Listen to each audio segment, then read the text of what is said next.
నమస్కారం. ఈటీవీ 360కి స్వాగతం. ముందుగా ప్రధానాంశాలు. మోదీ నేతృత్వంలో తెలంగాణ అభివృద్ధికి కట్టుబడి ఉన్నాం. RRR త్వరగా పూర్తయ్యేలా చర్యలు తీసుకుంటామన్న గడ్కరీ.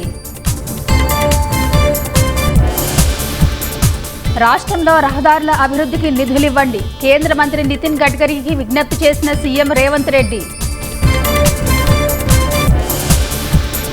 తొలకరిలోపే రైతులకు పెట్టుబడి సాయం అందిస్తాం. పంట బీమాపై ఈ సీజన్లోనే నిర్ణయమన్న మంత్రి తుమ్మల. వేసవిలోనూ రైతులను కలవరపెడుతున్న వర్షాలు. మార్కెట్లలో ధాన్యం తడిచి రైతులకు తప్పని కష్టాలు. సమ్మెకు సిద్ధమవుతున్న టీజీఆర్టీసీ కార్మిక సంఘాలు. సమస్యల పరిష్కారానికి కట్టుబడి ఉన్నట్లు యాజమాన్యం వెల్లడి. సిబిఐ డైరెక్టర్ పదవీకాలం పొడిగించే యోజనలో కేంద్రం. ప్రవీణ్ సూద్ సేవల పెంపుపై ప్రతిపక్ష నేత రాహుల్ విముఖత. భారత్ పాక్ మధ్య ఉద్రిక్తతలపై భద్రతా మండలి రహస్య చర్చలు. పహల్గాం దాడిని ఖండించిన ఐరాస ప్రధాన కార్యదర్శి గుటెరస్.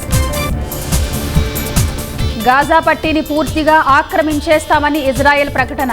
నూతన ప్రణాళికకు ఆమోదం తెలిపిన భద్రతా కేబినెట్.